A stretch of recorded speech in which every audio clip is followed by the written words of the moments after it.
Hey, Smoky, fire in the hole. Let's do a brisket. What do you think? It's early in the morning because we got to start this early. And you can see my pit is set up for the snake method. And we got to go get my brisket and trim him up. And I learned a couple of new things I'll pass on to you. So please stay tuned. Okay, I got my nice brisket out here. And I've cut a lot of the fat off of him. I've trimmed any silver skin that you find off of him. And I've cut some of the fat off the fat cap, and I don't normally do that, but I was watching a guy do a brisket, and he did a really aggressive trimming of the fat. And another thing he did that I'm going to do is we're going to inject him with some beef broth. But first we're going to score the fat cap. We're going to deeply score the fat cap. And that's going to do a couple of things. Number one, it's going to help render the fat, and it's also going to give me a way to get the rub down to the meat. So we're going to score that like that. There we go. And then I'm going to take my Cajun marinade injector and get some beef broth in it. Come on, let's do it. There we go. Now we got some beef broth in the Cajun marinade injector, and we're just going to give him a squirt here and there of beef broth. Yeah. And that scoring gives you a nice reference point as to where to put your marinade injector. There we go. Let's get some more of that in there.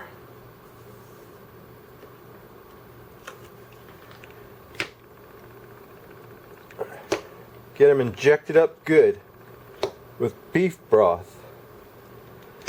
That'll keep him juicy, keep him from drying out. It's got a long 9-hour low and slow cook. It's early in the morning. I haven't even had my coffee yet.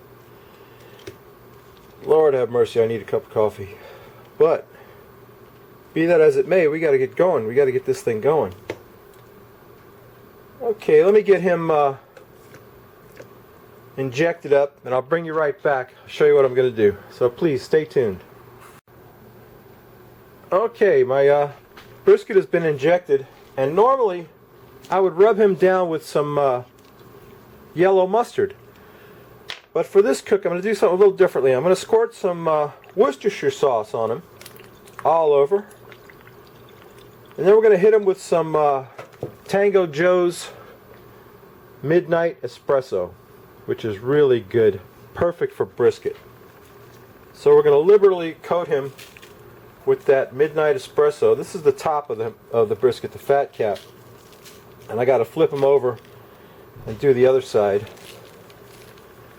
Going to rub him down good with that, pat that in, and that Worcestershire sauce is going to help that stick. Not as good as the mustard does, but good enough. Good enough.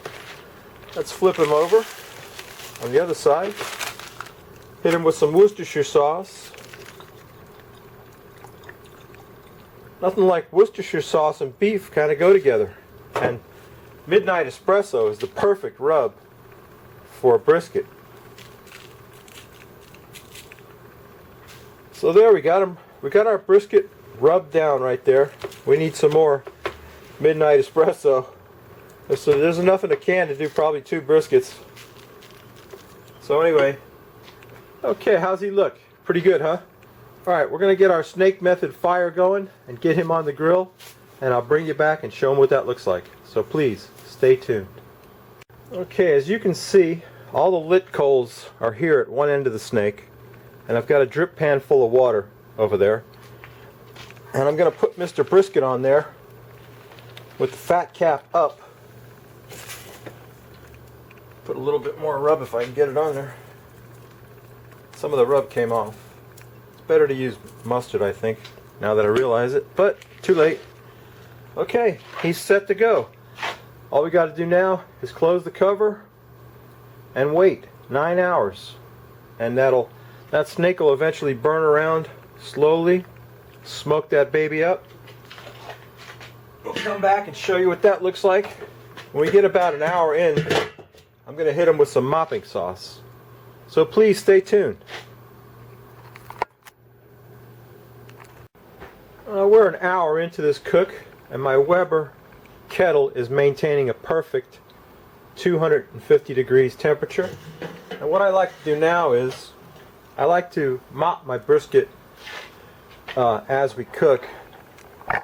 There she is. And what I use is apple juice and soy sauce mixed. And I just give it a good spray, keep it moist while it cooks. And the snake method of cooking is amazing. It's amazing. It's working out perfectly. I guess you can see that, I hope. You can see where the one end of it is lit, you know, and it's going to go around in a circle, a semicircle. I'm going to hit that a little bit more with that soy sauce and apple juice. Keep it moist. We'll do that about once an hour from here on out. We're at an internal temperature of 101 degrees. We got to get up to 190, and then we'll foil him. Wrap him in foil. And man, it looks good enough to eat already, although I know it's a long way to go. We're looking at 9 hours total. So let me close him back up, and I'll bring you back next time I baste him. So please stay. I had to pull my grill up under the cover because we just had a freaky thunderstorm. I want to mop my brisket, which is looking superb. Superb. We're at how you like that storm? Perfect, huh? We're at 167 internal temperature. The snake method is working perfectly. And we need to smoke it for another 30 degrees. And then we'll wrap it in foil. And I will drink a beer because I've had enough of this weather. my brisket's looking really good though. Alright, please stay tuned. Next time I come back, I will have a beer in my hand. Okay, the rain has gone away. And my brisket has got up to almost 190. And whenever I make a brisket, what I like to do is cut off some of the burnt ends and make a pot of beans and throw the burnt ends in the beans. Always makes for a great pot of beans. That puppy's looking great. Look at that thing. He's like, so tender already. And I still got to put him in foil and foil them up a little bit. But I do like the burnt ends of my beans to mix in some of that meat. Get a little bit more of that cut off there. Oh, that looks great. Look at that. It's just falling apart. Just going to cut that. Those burnt ends are hard, but if you stew them in the beans, they'll get nice and soft. So we're going to have to foil him soon. And I'm going to drink a beer. But you see that thing. Looks good, don't it? Oh yeah, just hit the tripod. Yeah, he's looking good. Look at the smoke ring on that. Can you see that? Yeah. Yeah, boy. That's one good brisket. And now I got a nice pot of beans with plenty of meat in it, which is important to me. I'm going to get some foil and foil him up and then put him back on the grill for an hour. And I'm going to drink a beer, so please stay tuned. Alright, it's time to foil the brisket. He's at 190 degrees. I'll pull that thermometer out of there if I can. Maybe not. Come on out of there, okay. Now we'll get him over here on the foil, wrap him up. You see that? How's that look? Ah, yeah. Okay. So like I said, we're going to wrap him up and put him back on the grill for another hour. And then we'll be back. And we're going to drink a beer.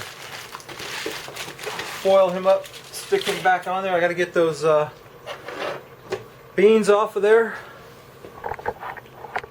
And I got to get some potatoes on the grill, so please stay tuned. It's beer 30 at last. Thought it would never come. There's the Frosty Root Boy mug, and here's today's beer. This is Flying Dog Old Scratch Amber Lager. Sounds good, doesn't it? Let's find out. Let's find out what it's all about. Flying Dog. There's a strange quote on this bottle. I want to read it to you, but I don't have my glasses on. Oh, that's a pretty amber ale. Now, my favorite amber ale is what is it called? I forget. Oh gosh, what's it called? It's called Lagunitas Censored. That's my favorite. And I want to read you this quote. Tom Walker and his wife loved money more than life. So they surrendered their souls to Old Scratch. And when the liver and limbs and lungs were found lying on the ground, I can't hardly read it with my glasses off. Anyway, it rambles on, and then it says, knock, knock, knock. Old Scratch came for them. I don't know. It's the weirdest looking thing I've ever seen. There's hardly any head to it. Let's take a sniff of that. Yeah, it smells like a lager, an amber lager. Nothing special. Let's take a taste.